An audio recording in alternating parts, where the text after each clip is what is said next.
All right, everyone. Thank you so much for joining us today. We are going to get started, and welcome to 5 major Facebook changes affecting your ads. Today's webinar, we are going to be covering everything Facebook.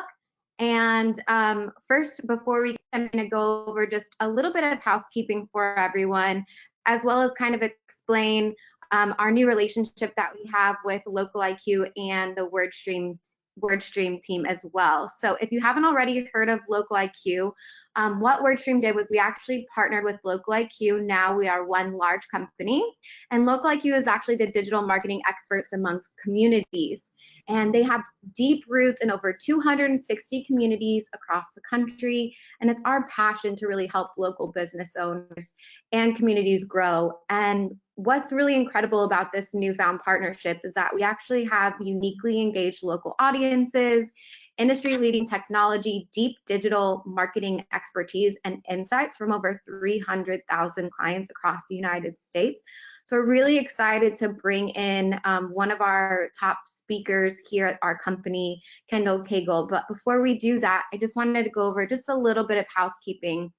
If you guys noticed on your app, you'll see towards the middle where it has questions. Feel free to drop your questions here. You can also put them in the chat itself. So at the very bottom, you'll see a chat button. If you click the arrow down where you've seen me chatting and introducing, you guys can actually type messages there. You can either send them to the entire audience, you can send it to the organizers, or the panelists and presenters. Whichever you would like, you just select that and then you click send. We will have time at the end for a Q&A. So, you can send your questions in as you're thinking of them, and then we'll get to them at the end. The very last 15 minutes of the webinar today will be part of a Q&A. So we look forward to having all of you guys on. Thank you so much for taking time out of your busy day. The webinar will be recorded, and we will share that recording after via email. So without further ado, let me go ahead and introduce to you all Kendall. Thank you, Jen. Yes, as Jen said, I am the social ads manager here at Local IQ. So today we're just going to go through a few changes that Facebook has made. So let's jump right in. I know, if you've run Facebook ads in the past, it's a little bit of kind of running at a full sprint with one eye open. You're pretty secure in the things that but you're kind of always watching out for what's lurking around the corner with Facebook's changes, trying to keep up with so many things that are going on. So hopefully today you get a little bit of insight around some of the things that we've learned in the past few months. So let's jump right in. The first big change we saw recently was Facebook's introduction of the special ad category. For them, this is in order to comply with the rules that prevent discrimination when they're targeting users. So Facebook has introduced these 4 main categories. So if you're creating a campaign that includes any of the following in the ads on your website, in the website that you're landing on, or the ads themselves, you have to choose the category that best describes your ads, so your ads don't get disapproved and you can effectively run them. So for example, if you're running an ad selling cars and the ad itself doesn't explicitly speak to financing, but there's financing available on the website, you have to choose and turn on the special ad category for credit. So we'll kind of go through each category. Some of them seem pretty self-explanatory, but we'll kind of go through each one briefly. So the first is housing. Before you get started, can you talk about briefly the importance of Facebook advertising and what it can do for your business? And then we can go over the categories. Awesome. Absolutely. So Facebook advertising, I would say now it's so necessary to stay relevant. Users on Facebook expect you not only to be there, but really for brand recognition and brand lift. It's just kind of part of the everyday. It should be a piece of everyone's funnel.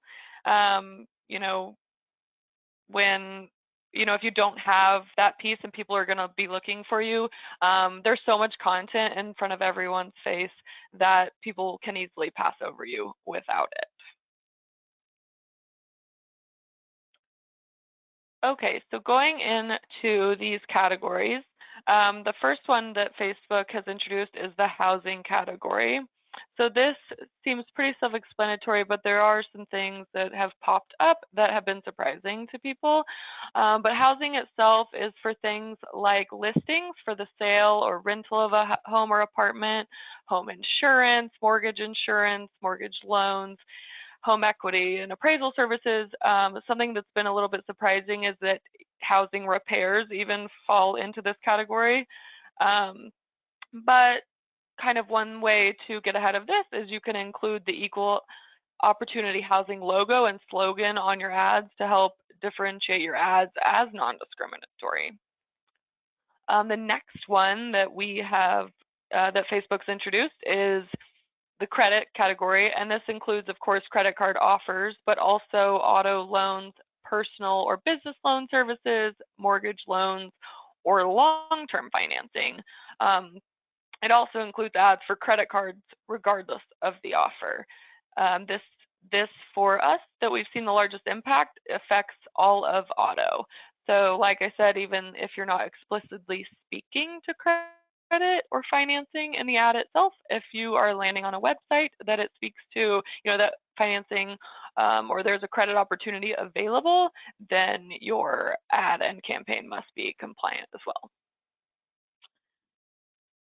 The next one is employment. This not only includes part-time or full-time job opportunities, internships, professional certification programs, but it also includes any promotion of a job board, a job fair, or even just detailing the perks of a company might provide, even if it's not speaking to a specific job offer. So if you're, speaking to anything that might entice someone to work at your business, that would fall in that category. And the last one is social issues, elections, or politics, and we'll go into this one in a bit more depth because it is part of our second change. So we'll kind of go into the details of that.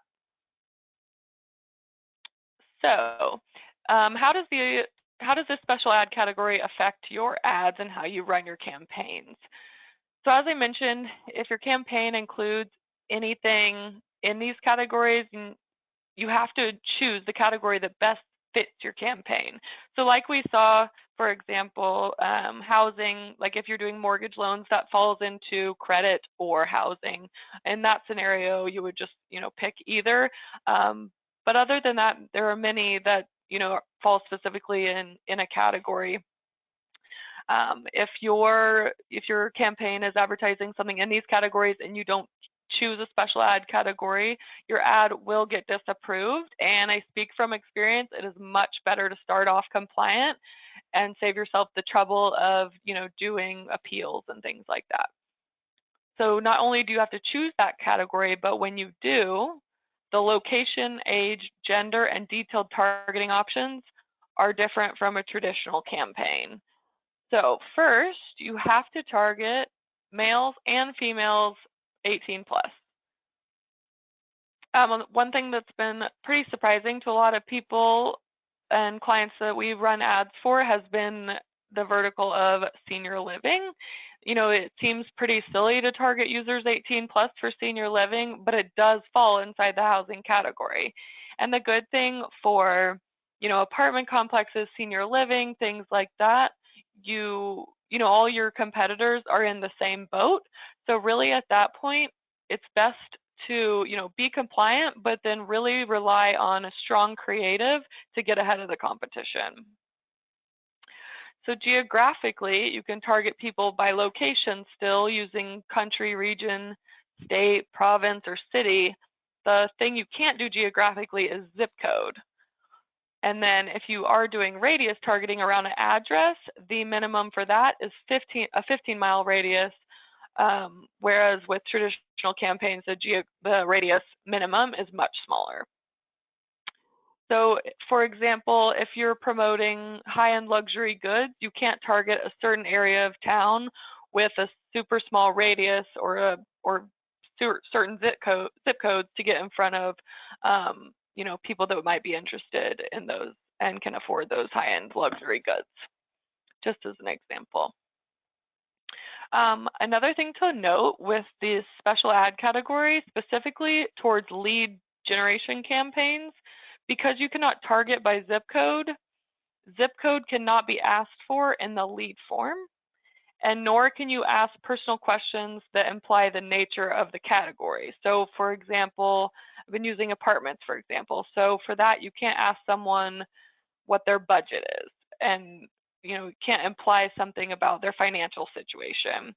And if you have run ads, that can be tricky with the Facebook advertising policies in general. And so for special ad category, it's even more enforced. So something just to be cognizant of when you are running lead ads.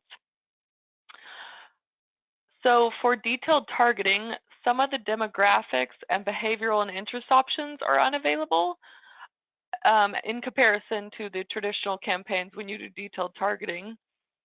And also excluding any detailed targeting selections is unavailable. For detailed targeting, all the special ad categories use the same list of options. So the list includes interests from apartments to apprenticeships to bookkeeping. All these 4 special ad categories, they use the same list. So you can still target by interest. The list is just quite a bit smaller than you would have with a regular campaign. And the last big change to targeting here for special ad category is the lookalike audience. It will require a new type of lookalike audience called the special ad audience. This will just create an audience based on similarities in online behavior and activity, but that doesn't include certain categories, including age, gender, and zip code. So it's more based on the actions you take, not your demographics as a person.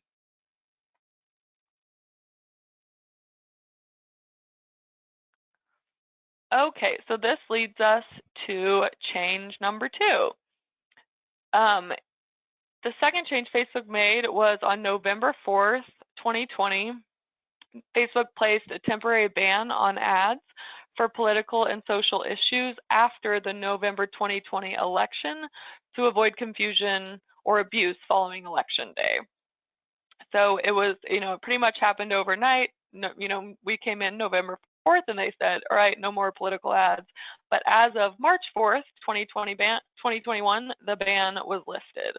So kind of like I said, Facebook evolved, pretty quickly overnight. March 3rd, we got an email. March 4th, the ban was lifted. So Facebook has, now you can run these ads about these social issues, elections, and politics, and these include a couple things that we will go through next. So elections or politics, Facebook kind of puts these in these buckets. For elections and politics, they define it as ads made by or on behalf of or about a candidate for public office. So that's kind of something you would expect. We had a few campaigns running for people running for office, sheriff, judge, things like that, or just in general about a public figure or a public party, or any ads that advocate for the outcome of an election of a public figure or public office. This includes campaigns encouraging people even just to go vote. So these ads in this category had to be compliant as well. And then social issues, that does sound kind of like a pretty broad area, and this is one of those things that Facebook is continuing to evolve, things that we aren't sure are going to get disapproved or not, or that we were surprised by. They still do fall into this category. So they define it as ads to do with sensitive topics that are heavily debated, which I feel like in this day and age, you could say that that could almost be anything. But these ads may seek to influence the outcome of an election or legislation, and seek to influence public opinion for or against important topics. Think about it like health, social rights, that kind of thing.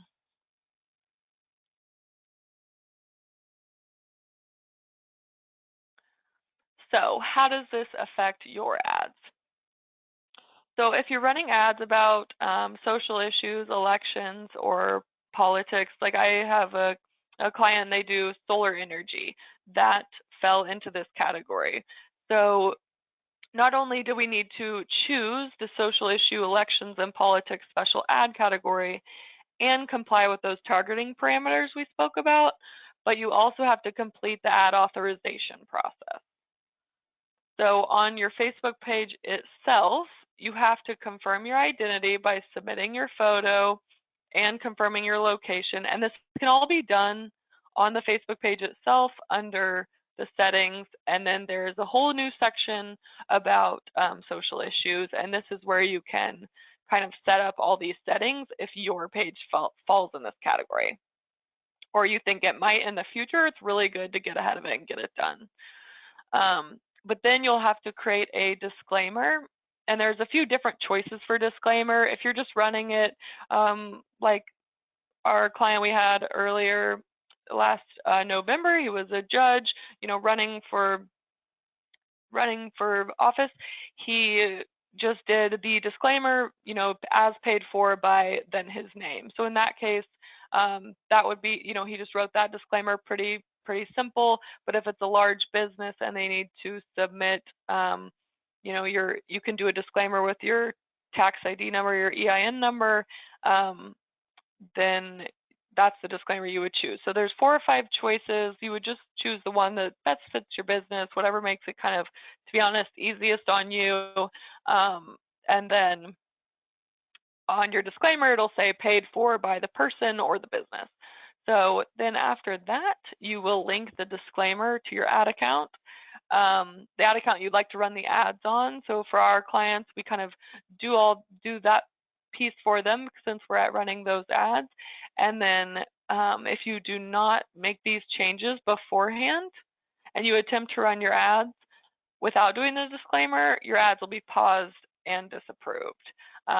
Also, we've seen it if, of course, if you don't take action kind of quickly, the ad account can get disabled and then you have to appeal it. So you're kind of scratching to get back on. So in those cases, it's always just best to kind of do your due diligence beforehand and get ahead of it and get your disclaimer knocked out and all that kind of thing. Can you talk a little bit more about the authorization process for business owners in general? Yeah, absolutely. So as you can see here, these are kind of the steps. And so when everything is done, with the exception of linking the Instagram account, these will all be green. And so when you authorize your business, usually it's going to be via a business license and showing that you are an authorized user on that business page, which is something we'll kind of go into as well.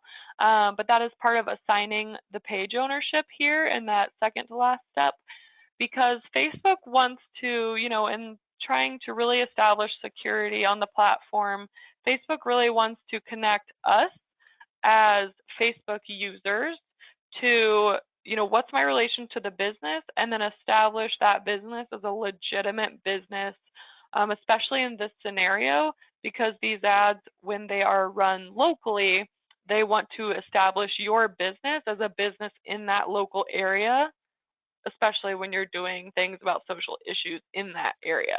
So just really important, again, to take these steps. And Facebook has a good amount of materials on, it literally gives a step-by-step of how to go into the page, what to choose, what you need to upload, and of course, the if you have a Facebook advertising partner, they can help kind of, like we do, walk clients through this process, and handle as much of it as we can on their behalf.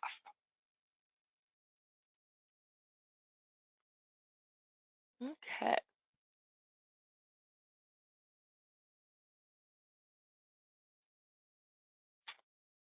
Okay, so for our third change here, on January 19th, Facebook eliminated the 28-day attribution window, and now it defaults to a 7-day click and 1-day attribution.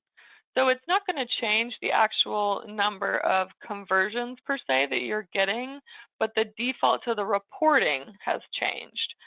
So if you're comparing data from this year to last, the data is being just translated differently. So Facebook says in their documentation that active campaigns and ad sets, they'll continue to use this deprecated 28-day conversion window setting so they don't impact the ad delivery and the ongoing ad sets for now.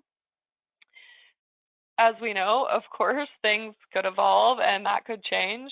And any new campaigns that come up, any new campaigns that you are to set live from now on will default to the 7-day click and 1-day view. So they say it shouldn't have an impact on reporting to the impact, an impact to the inactive ad sets, but these should continue to show historical results based on the deprecated account attribution window. So whatever was chosen, especially if if the campaigns have already been completed and they're no longer running, that data won't change. It's just kind of comparing, new campaigns to old when you start new campaigns as of, this January 19th date.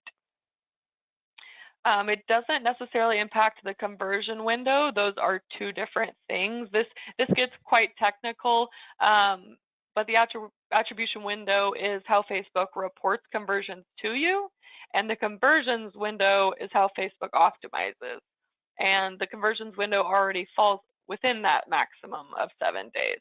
So that sounds like a lot of, Facebook jargon, but really it's just about understanding how to, if you're running a campaign where you're kind of relying on that attribution, kind of understanding how to read the data and how to prepare for the future, really.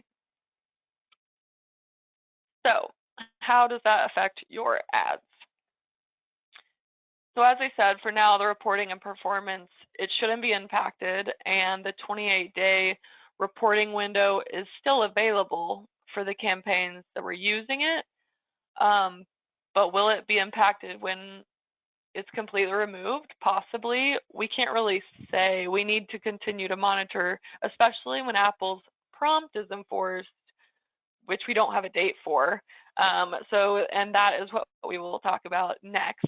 But the reporting option and comparison tool here shown on the right, it may go away in the future. So what we suggest is pull the attribution comparison now so you can really get an understanding of what it's looked like in the past and what it'll look like in the future, so that when it does go away, you're not, totally blindsided about the change. So to get to this view, when you're looking at your Facebook reporting in Ads Manager, you'll use the Compare Attributions feature under the columns dropdown to compare the attribution window. I've been running a campaign where we are doing a conversions campaign for sales, and it has been quite interesting to monitor this attribution window over time. And so I think, after a few months, it's going to be even more interesting to see as we take on more campaigns, what that's really going to look like and see the comparison. So we're kind of in the same boat there as well, really looking at the attribution comparison to see, over time, what that's going to look like. Kendall, can you explain what an attribution is? Yes. So attribution is just the actions that Facebook is attributing to your ad. So you have to pretty much define what those actions are.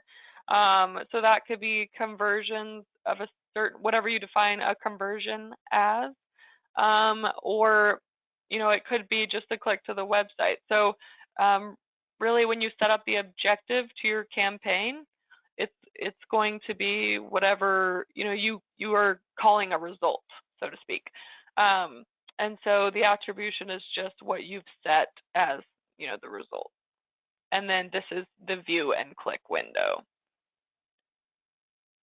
So how many times did someone view and then click within, these amount of days? So what we suggest just in doing my own campaign, I've been looking at, I would click all 6 boxes just to really get a feeling for, how things are changing over time. And it kind of depends on, of course, the product and the buying cycle. Maybe a 28-day view is, you know, still relevant to you.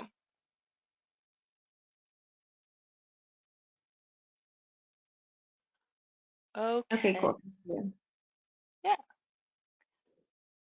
So change number 4 has taken over my life. So I kind of know this one like the back of my hand, but we've been doing about 5 to 10 of these I have on my client's behalf since we discovered this change. This was something Facebook didn't really make people aware of. They just kind of did it. And so we were in a little bit of a, just trying to figure it out ourselves. But it's been an interesting learning experience. But Facebook made a change in the fall that gave the highest level of access to the page owner, and this is on a business page. So it gave the highest level of access to business pages to the page owner instead of the admin on the Facebook page. So if there's no page owner listed on your business page, then the page admins do have the highest level of access. But if there is a page owner listed, and there's like these, clear boxes on the page roles page of each Facebook page, and it'll say, owners, editors, admins, and it'll list all the people and their role. So now, if there is a page owner, that person has the highest level of rights to the page. If there is a page owner, it's actually a Facebook Business Manager account. And on that Facebook Business Manager, you can have people as admins or employees to Business Manager accounts. So therefore, if you go to the back end of your page and you go to settings and then the page roles, if there is a page owner on your page, the people that actually have the control are the admins to the business manager that own the page. So really, it's just about the biggest thing to do is go, check it out and see what you see. If you don't, we'll go into a little bit more detail, but really that's the first step. Just going into your Facebook page, your business page, then going to settings and page roles, and making sure you know that if you see a page owner there, who has access to that. The biggest impact this is having for businesses where the employees have changed hands a few times, or where they had someone create the Facebook page a long time ago and now that person doesn't work there anymore.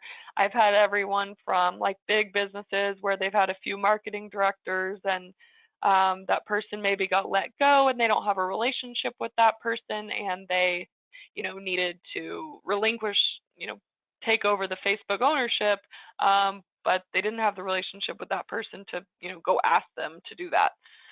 So, and then I've had another situation. I was like an ice cream shop, and it was an 80-year-old man's ice cream shop, and his daughter's friend started the Facebook page, and it was years ago, and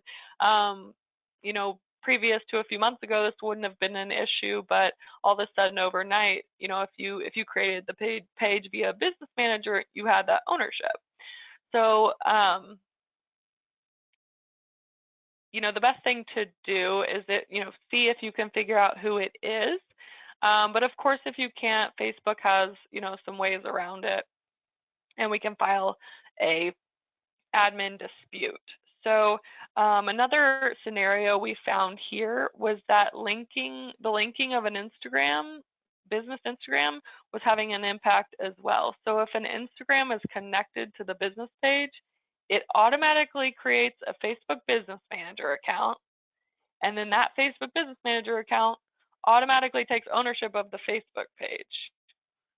So if that was done, like I said, 5 years ago by a social media intern, that person now has full ownership and control of the business page, which we don't obviously want if that person is no longer involved in your business.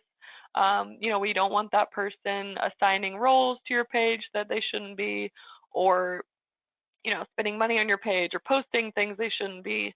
So it's really imperative to make sure that you know who's on your page, get all the settings set up correctly, things like that. So it could be another current employee. Not all the admins listed could or could not be the admins of the business manager. So I might not be listed on your page, but I could still own your page. So really try to think outside the box about who it could be, past or present.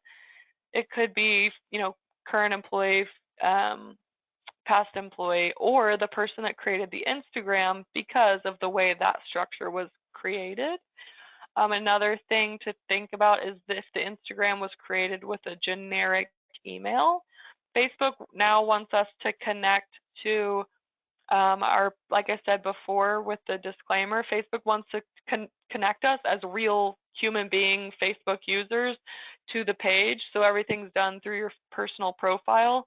That's why they're really cracking down on these like dummy profiles, fake profiles. So it also suggests if you're using like a dummy or fake profile to get a real one created and connected. And so if you created an Instagram with a generic email, that might cause some ownership issues as well.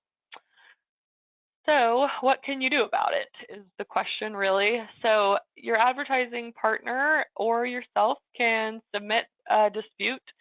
And in the dispute, it's basically kind of like the disclaimer. You're saying, I'm Kendall Cagle. I'm on this page because I'm, the marketing director of the business, and I don't know who owns my page. I think it's a previous employee, but I'm not quite sure. Can you please release my page from their ownership? And so that they connect you to the page as a real person, I'm going to provide my personal Facebook URL. So, facebook.com/Kendall Cagle. And then the email that I use to log into Facebook because they want to connect me to my profile. And then a declaration, just saying I certify my information is true and accurate, and then I'll also provide my driver's license and the business license. And I know that sounds like a lot of hoops to jump through, but it really is just like 3 pieces of paper. We've been doing a lot of them, and you can chat Facebook now, which is really nice. You can get in a direct line with someone. So really, they're handling them quite more quickly than they were before, just because since they made this change, I'm sure they anticipated a lot of disputes. So, it's really imperative to do if you're unsure who owns your page. We've seen a few pages have a situation where their page actually got disabled because there was posts on the page that weren't in line with Facebook's advertising policies. And so not only did they try to appeal the disablement, but then they couldn't because they didn't have ownership of the page. So it's kind of a vicious cycle. So really good to get ahead of that when you can.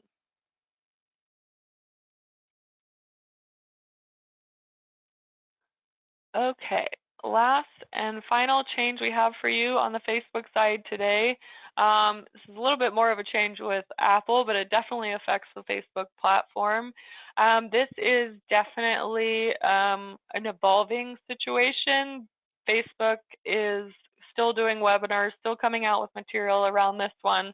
So not fully sure how it's going to affect us all, but we'll go through what we know thus far. So specifically, Apple will begin to require apps in the App Store to show a prompt to the iOS 14 users. So apps that don't comply won't even be allowed in the Apple App Store. So the users that opt out, that will affect our advertising and our reporting a bit, but the users that opt in, no changes. So Apple's policy will prohibit certain data collection and sharing unless people opt out via the prompt. So the prompt will be on all the apps. And unfortunately, Facebook says like we don't really agree with this approach, but Facebook also says we have to comply. We don't want to not be in the Apple App Store. So as more people opt out of the tracking on iOS 14 devices, ads personalization performance reporting will be limited for both the app and the web conversion events. So in response to these changes, while they say they don't agree, they just know we have to move forward. So they want to give us some solutions on how to prepare. So in order to preserve user privacy and help you run effective campaigns, Facebook will also start processing pixel conversion events from iOS 14 devices using the aggregated event measurement, which there's a lot of talk right now on the development side. If you're, part of developing an app or the website, so there's a lot of technicalities there, but we'll kind of go through how to prepare a bit for this. Of course, it's still evolving, and Facebook is still providing additional resources. So as users opt out of the prompts, clients should expect, unfortunately, to experience some changes in audience size, campaign conversions, and limits on web events tracked through the Facebook pixel. So that means your audiences, like your website retargeting audience, the lookalike audiences, maybe some custom audiences, they might not perform at the same level as they have because these audiences just could take a bit longer to build, or they may be smaller and less competitive. So possibly the most notable direct impact will be related to the conversion attribution, because Facebook is losing full visibility into reported conversions. Conversions will still happen, of course, but they'll be delayed, restricted, and incomplete data. It's forced Facebook to update their rules on attribution, which is why we're kind of seeing the attribution change. So a lot of these things are quite intertwined. So how do we prepare? And again, like I said, there's webinars coming out. There's new materials on this quite consistently. So still learning on the changes ourselves. But this will have the largest effect on conversion campaigns. So kind of keep that in mind. If you're just running potentially some traffic campaigns, things like that, it will have less of an impact.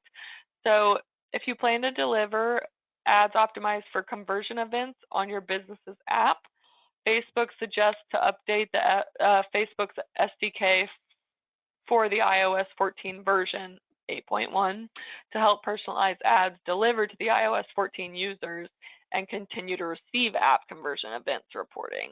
So that is specific to the running apps. We suggest that kind of no matter what you're doing on Facebook, that every business verifies their website's domain.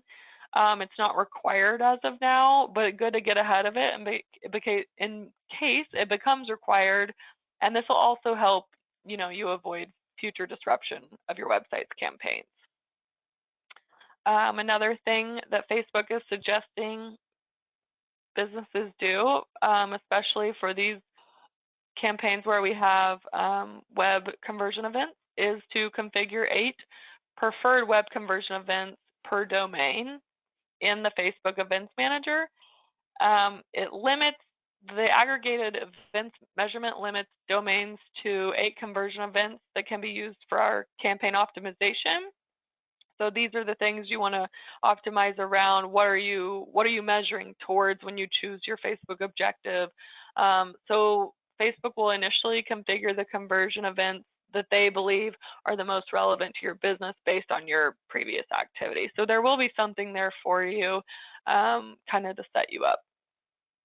And then really kind of like anything else, learn as much as you can about the Facebook Pixel to reach these devices and measure performance. So the webinars are helpful, the Facebook, the data they're giving is helpful, and they're updating these materials as it pretty much evolves.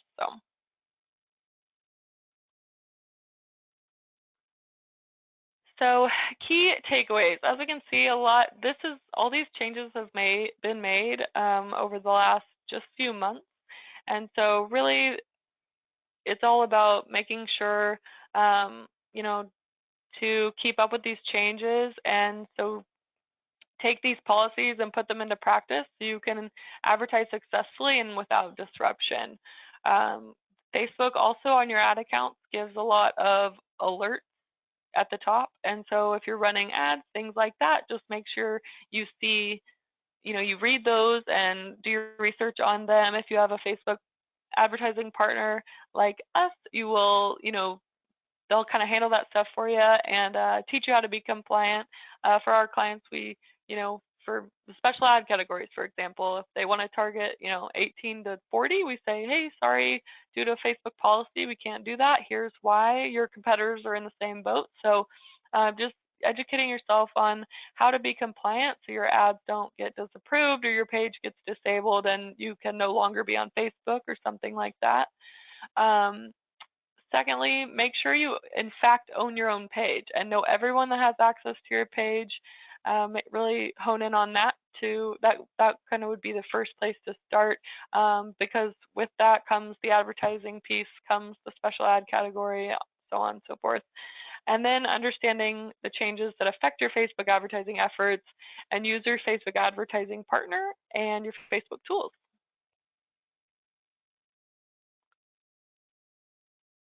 Awesome. Thank you, Kendall. And I'm super excited because we've had tons of questions in the chat box. We've had a lot of people have been answering their questions throughout the whole time you've been chatting. Oh, nice. So I've been trying to keep up, but I did leave some so that you could answer it. A lot of them were very specific to their businesses. But here are a couple of the questions that we have from Sydney. Are there workarounds for these special ad categories? I work for a vacation rental company and we get rejected all the time because Facebook thinks we're offering housing. What should we do? Yeah, absolutely. So that's a really good example that, can definitely fall into the special ad category situation, especially if it's not just like a weekend thing, I think it kind of depends on the term of the rental. But unfortunately, that doesn't surprise me. I would expect that to kind of fall into that category. So there you're really going to want to, Facebook's still going to optimize towards the audiences that are performing the best. So if you're going after, depending on where it is or something like that, if you're going after, 18 to 30-year-olds and that audience is performing best, it still will optimize, but I'm not surprised that Facebook has put that in that category, unfortunately. So really relying on making your creative as relevant to the audience you're trying to target as possible. Have, if it's video, have people like those that are in your target audience in the video, photos, things like that. But unfortunately, that's a good question, but there is no workaround. Okay, great. And then some of you guys are saying, are you ready for a free Facebook ads assessment on your screen? What that is that's just our ability to come in, run your business through what we like to call our grader, check how everything's performing, and also allow you to ask questions to anyone on our team. If you've been asking a ton of questions, you definitely want to click yes, or I'd like more info on there, so that way we can help you as much as possible and be able to get you the one-on-one assistance that you need. Next question is, for political and social issues, as an agency, Facebook asked me to send in my personal information, such as residence, to prove that I'm real, even though I'm not the actual advertiser. Are there any risks to sending in this information? We need to run an ad for social work, but for some reason we're failing under this category. Any help would be appreciated. Yeah. So I have done that on clients' behalf as well. Like I don't see a problem with that. My information is already saved as an admin to my business manager. So I'm already, Facebook makes us set up the two-factor authentication. So for us to send in our ID, they send a piece of paper to our houses and we put that in. So it's very secure. I don't think that there's a problem doing that, confirming the identification. What I would say though is for that business, if you're going to do the disclosure, Like, I don't want an ad running for a business that I don't own that says, paid for by Kendall Cagle. I would want to choose the disclaimer that speaks to the business itself. So that, I would verify the identity myself. I don't see a problem with that. But the disclaimer itself, I would do from the business. Okay, great. Is the special ads category, if somebody is running a vote, like a vendor's choice voting, because it has the word vote in it, do you feel it will be pushed out from Facebook? That is a wonderful question, because not only has that, happened with social issues, but for like, I've seen other categories where it had nothing to do, especially when the special ad category came out and they were still working it into the algorithm and things like that. So kind of working out the kinks. I've definitely seen that before. In those cases, I wouldn't jump to the special ad category, if you don't want to right away. What you could do preemptively is chat Facebook and say, hey, listen, I'm about to run this ad. Like, is this going to be an issue?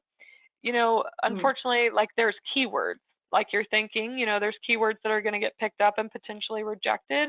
But what you can do is appeal your ad, of course, after the fact.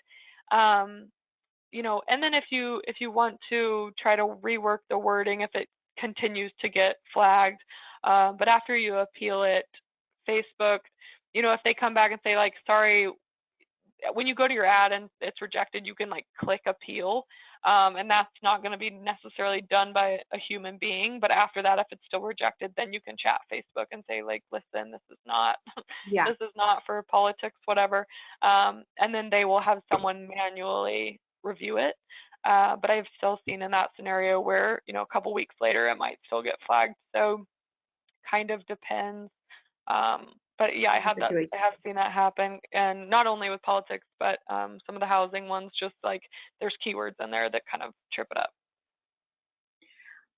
All right, the next question is from Chris about attributions. For businesses with long purchase cycles, what should we keep in mind in moving to the 7-day attribution window? Is it better to keep all ad objectives basic, like traffic, engagement, and clicks? Yeah, that's a really good question. So it's not changing the actual like conversions that you're getting. It's just, of course, but again, that's a huge caveat, because we'll see how the Apple iOS thing changes it. I would say most immediately, when you go to view all those different attributions, click on all 6, really keep an eye on it for a while. And then, you could act as of like, okay, this is what we were doing, and this is what it's gonna go to in the future. By clicking all those, you can see like, okay, for what I have now as the 28-day, but it's also showing me the 7-day click 1-day view or whatever that it's going to be, if that makes sense. You can really see, you see what you have now, but then in the same view, you can see how it would look as the 7 and 1-day in the future, if I'm explaining that okay. So really just trying to get a grasp on what it'll look like down the road, so you can as accurately as you possibly can, maybe compare like apples to oranges, because right now it's when it makes that change, it's just going to be the translation of the data that's different. Great. Thank you. All right, the next question is, so I'll just address this because I'm seeing a lot of questions about Facebook page managers, admin access, and ownership. If for any reason you don't own your page right now, but you need to, and you are the appropriate person that needs to own it, you can get with Facebook and file a dispute, right, Kendall? Yes, that is correct. And go ahead. And that will help you move the needle, and they will do an investigation and ask you for some information in order to achieve that. We've got about 6 or 7 people asking about that. So that should help. And then does the special ads category, Kendall, do you know if it only applies to ads placed in the United States? Really good question. So, to my understanding, right now, it is only first. So, just what's interesting, we found kind of right off the bat, is that Canada doesn't even have the same compliance like for equal housing and employment opportunity that we do, but Facebook was still saying, nope, sorry, like we're both there, wherever you target in Canada or US, you have to be compliant. As far as I've seen, it's I have a feeling that Facebook as a community, they want to keep things positive and giving everyone the opportunity. So I would say err on the side of caution, but I haven't seen specifically yet where things have been affected outside of the US besides Canada. Great. What type of detailed targeting will no longer be available and which types will be unavailable to exclude? I think we went through Right. that. You can't exclude anything. And what it is included is a little less defined. The categories are broader. So for employment, for example, like part-time and part-time work, full-time work, apprenticeship is available. But I had someone yesterday asking, can we do nursing? No, like you cannot do these specific positions anymore, unfortunately. There is like more broad ones like accounting, things like that. But no household income. You can't do like on other campaigns you can do like top 5% of income, but less specific to actual amount. It's more like to the percentage in the area. So, and like I said before, all of the categories use the same list. So, which is interesting. So if you're running, a credit one, you're still going to have the options of like Zillow and a sedan, So if you go to build a special ad category campaign and then you go to put the detailed targeting on, you can see that list of all that's available because it's going to be available for any campaign in any category there. Awesome. Thank you.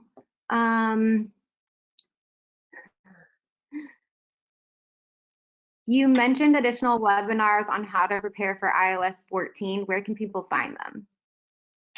Yes, that's a good question. So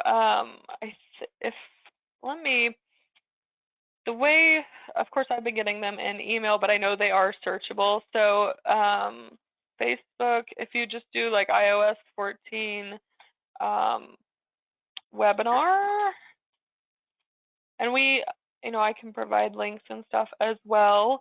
There is, I just typed in like preparing our partners for Facebook iOS 14 into Google, and there's like a link to the webinar. If it's helpful, we can absolutely, get that link. Yeah, we can send it out in our post-event follow-up email. Yeah. I have another question. It says Facebook says you can only track one conversion event per opted out user. Does that mean you can track one event multiple times or just the one time the user completes the action and no other after that? I believe that means like one of the actions. So whatever you define in Events Manager, there's a few different events to choose from, like, for example, click to cart, add to cart, things like that. So I believe that would mean one type of event rather than, one event, one time.